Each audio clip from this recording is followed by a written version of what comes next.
Welcome back, Topic Sentence Conquerors, to video number 3. In video 1 of this series, you learned what the job of a topic sentence was, to help give the reader a clear focus, okay?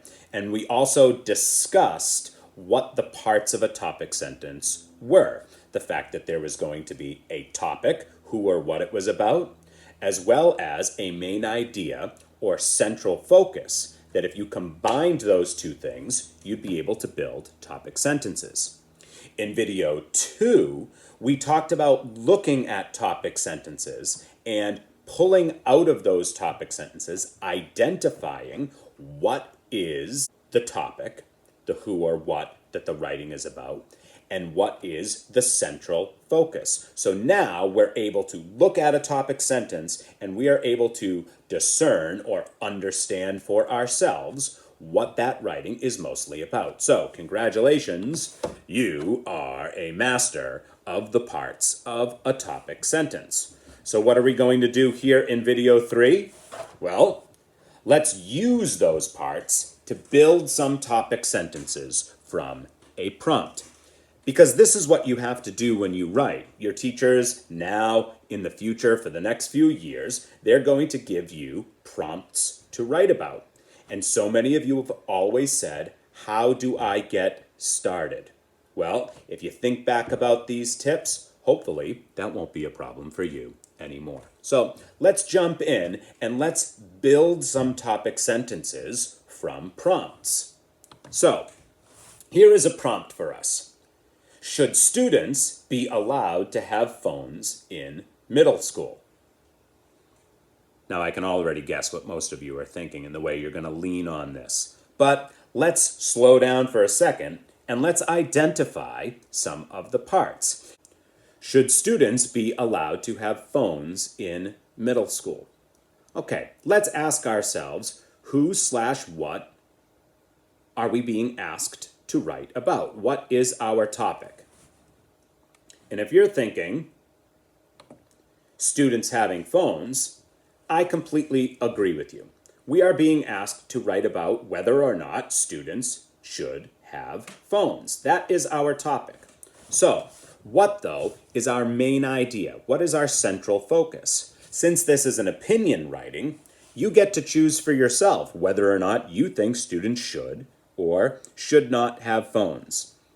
I'm going to take a wild guess here that most of you are probably thinking that students should have phones. So let's talk about the central focus for our writing being that students, we believe it is a necessity that they have phones, meaning they 100% absolutely have to have them. So now we've pulled out of this prompt a topic, students having phones, and a main idea, central focus, which is that we believe they are a necessity. Now, if you remember all the way back to the first video, where we talked about the topic and the main idea or central focus being like two Legos that you stick together to create your topic sentences, we have a really great jumping off point to begin creating a topic sentence for should students be allowed to have phones in middle school. So we take these two Lego pieces of students having phones, the topic, and that we believe it is a necessity, which is our main idea and central focus, and we can just stick those two pieces together and we will create our first pretty simple topic sentence here, which says, middle school students having phones is a necessity, period.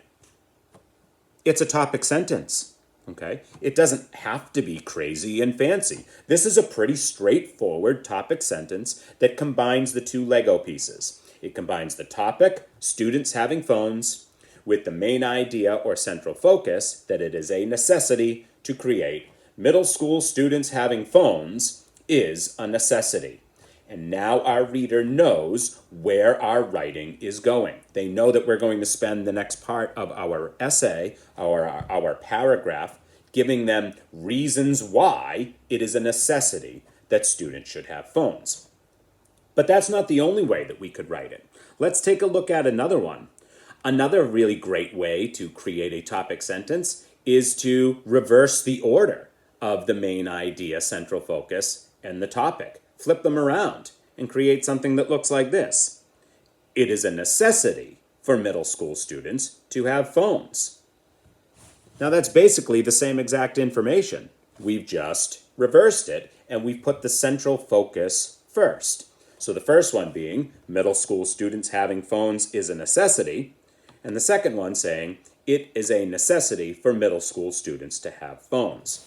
Both of these absolutely fabulous topic sentences to start off this piece of opinion writing. Now, what else could we do? We can fancy it up a tad by adding a little bit more voice, a little bit more flowery language at the beginning. Why not think about where we are in the world right now? Let's see, I guess we're kind of in a digital world and that we're living in. Obviously, right now we're doing lessons online like this. So we can put in a little clarifying statement at the beginning, like, in today's digital world. And now we have, in today's digital world, it is a necessity for middle school students to have phones. Now, one of my favorites is the if-then topic sentence.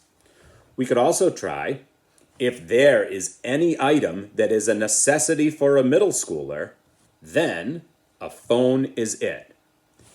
All four of these topic sentences have the two most important parts. They have our topic that we are writing about students with phones, and we have our central focus or main idea that we believe it is a necessity.